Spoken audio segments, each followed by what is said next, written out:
Sebenarnya orang bukan Melayu, orang Cina, mereka pandang rendah terhadap orang Melayu. Mereka pandang rendah, mereka pandang hina. Orang Cina pandang rendah kepada orang Melayu. Kerana kalau dibandingkan,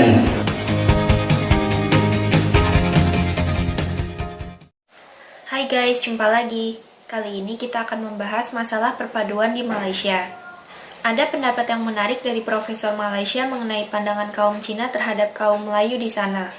Karena pandangan yang agak negatif itulah, perpaduan di Malaysia sulit sekali dicapai. Yuk kita simak. Entahlah, saya tak tahu macam mana mereka mau menerima asimilasi ini. Bagi saya rasa ada satu jalan yang ada kaitan dengan apa yang Tun telah lakukan selama ini dan Tun telah memberitahu Tun Kakak. Sebenarnya orang bukan Melayu, orang Cina, mereka pandang rendah terhadap orang Melayu. Mereka pandang rendah, mereka pandang hina. Nobody is going to tell you, I'm telling you here, very frank. Ada orang Melayu tak suka dengar apa yang saya cakap ni. Lepas ni tak undang saya lagi. Ada. Bagi saya, apabila Melayu ini menjadi kuat, hebat, segala-galanya akan fall in place. Perpaduan akan menjadi lebih baik. Orang Cina akan hormat kepada orang Melayu sebagai bangsa yang berkebolehan.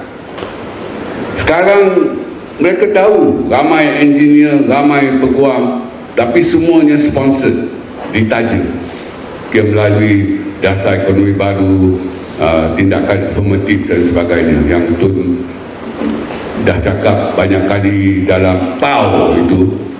Tun minta orang Melayu bangkit jadi bangsa yang maju. Tun pun pernah cakap sampai baca sajak lagi, sampai menangis lagi.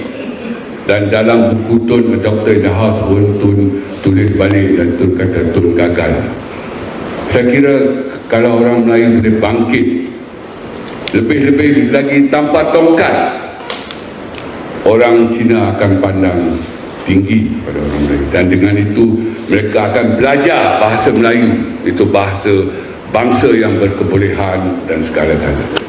Jadi ini sesuatu yang mungkin tuan-tuan dan puan-puan tak suka dengar pun.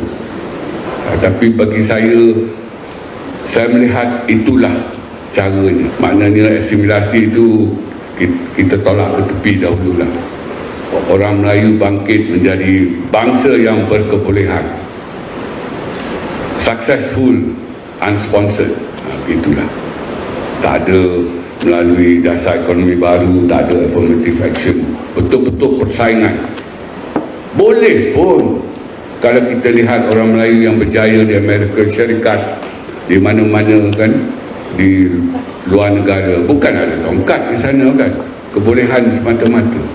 Jadi kalau aggregate itu banyak di Malaysia ni, kejayaan orang Melayu itu dari perseorangan itu ramai, jadi ramai-ramai menjadi jumlah yang besar.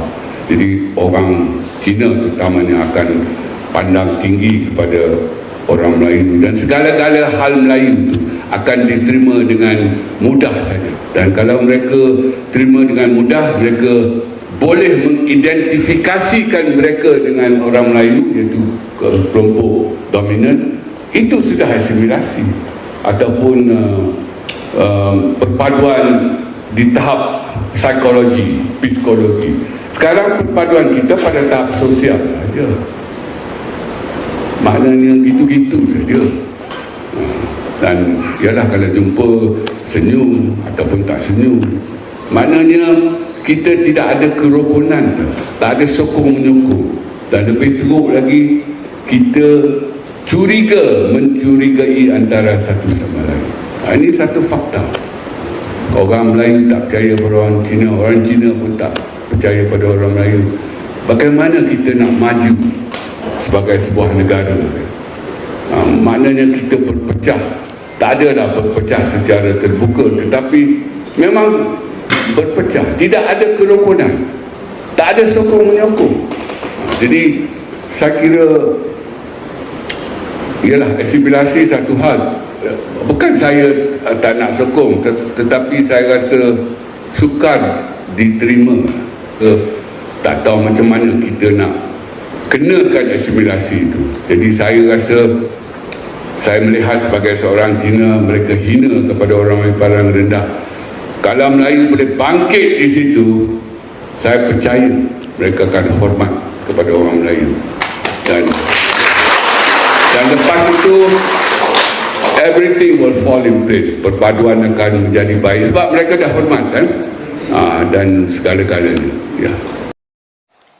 Begitulah guys pendapat dari Profesor Theo mengenai sikap kaum Cina terhadap kaum Melayu. Hal itu cukup menarik. Mungkin saja ada pandangan begitu, tapi kami sendiri kurang setuju hal itu menjadi penyebab sulitnya perpaduan. Kami berpendapat tiada persamaan hak merupakan faktor utama tidak adanya perpaduan. Ada lagi pandangan Mahathir Mohamad mengenai masalah yang sama. Yuk kita simak ya. Saya bersetuju dengan apa yang Profesor kata tadi. Orang Cina pandang rendah kepada orang Melayu. Mereka pandang rendah kepada orang Melayu kerana kalau dibandingkan daripada segi kejayaan, orang Melayu kurang jaya berbanding dengan orang Cina. Orang Cina berjaya, mereka menjadi kaya, kehidupan mereka lebih tinggi daripada orang Melayu yang miskin. Jadi mereka tak nak dikenali sebagai orang yang miskin. Mereka sudah capai satu kemajuan. Kalau dikaitkan dengan orang Melayu, mereka hilang status mereka. Sebab itu anak-anak mereka pun mereka tidak nak supaya bercampur dengan anak orang Melayu. Takut-takut orang Melayu, mereka ini menyerap cara-cara hidup orang Melayu. Apa dia cara-cara hidup orang Melayu? Orang Melayu mempunyai budaya yang berlainan daripada orang Cina. Orang Cina lebih utamakan kejayaan di dunia ini. Ramai orang Melayu yang berpendapat bahawa kejayaan mereka akan datang pada masa akhirat. Dunia ini untuk orang kafir. Jadi tak terdapat perbezaan budaya antara orang Cina dengan orang Melayu. Oleh kerana orang Cina berpendapat bahawa mereka boleh berjaya dalam dunia ini, mereka bekerja dengan kuat. Tetapi orang Melayu berpendapat cukuplah cakap itu, tak payah nak susah-susah nak berniaga dan sebagainya. Dan kita tahu bahawa kejayaan seseorang tidak akan datang melalui kerja bergaji. Ya, kerja bergaji memang mudah, tiap-tiap bulan dapat gaji, tetapi tak dapat jadi kaya. Sebaliknya, kalau kita masuk dalam bidang perniagaan dan perusahaan, kita boleh naik sehingga dapat jadi billionaire. Tetapi orang Melayu tak nak masuk dalam bidang itu kerana dia banyak masalah. Kadang-kadang untung, kadang-kadang rugi. Sebaliknya kalau bekerja, tak ada untung, tak ada rugi, tiap-tiap bulan dapat gaji. Bila dah bersara dapat pencen. Itu cara mudah yang disukai oleh orang Melayu. Saya bersetuju kalau kita dapat jayakan orang Melayu. Soal pandang hina, pandang rendah orang Cina kepada orang Melayu akan hilang. Dan mereka akan lihat orang Melayu sebagai sama dengan mereka. Kita lihat orang Cina yang berhijrah ke negara lain, negara Eropah, Amerika, mereka tidak ada masalah menukar agama pun. Mereka menjadi Kristian kerana mereka lihat orang Kristian ini berjaya. Jadi mereka pandang tinggi kepada orang yang berjaya, orang Kristian, dan tak ada masalah bagi mereka untuk tukar nama, untuk terima budayaan, kebudayaan dan sebagainya. daripada orang yang mereka hormati, tetapi mereka tidak menghormati orang Melayu kerana orang Melayu tidak berjaya. Jadi kalau kita nak ada asimilasi, caranya ialah dengan orang Melayu mencapai kejayaan di dunia ini. Dan ini bukan disebabkan oleh agama. Agama tidak berkata bahawa kita tidak perlu berusaha di dunia ini. Bahkan agama Islam menyuruh kita mengejar portion kita, bahagian kita di dunia. Jangan lupa bahagian kita di dunia.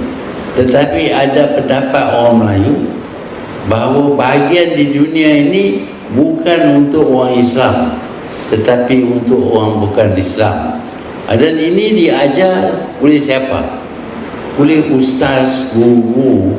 Mereka ini tidak berjaya dalam bidang perniagaan dan perusahaan, dan mereka suka kalau orang Melayu semuanya jadi macam mereka, iaitu utamakan cuma di akhirat saja dan ketepikan kejayaan di dunia. Kerana orang yang mengajar itu pun macam itu juga, mereka percaya kepada masa depan di akhirat dan bukan di dunia. Jadi inilah sebabnya yang kita tidak boleh menukar budaya orang Melayu. Budaya mereka sebenarnya semakin merosot. Begitulah guys pandangan Mahathir mengenai perbedaan kaum Melayu dan kaum Cina. Hal itu cukup menarik, karena menyangkut etos kerja atau kesungguhan berusaha. Pendapat Mahathir mungkin juga relevan untuk sebagian masyarakat Indonesia, walaupun situasinya di Indonesia tentu tidak sama. Terima kasih sudah menonton sajian kami, sampai jumpa lagi.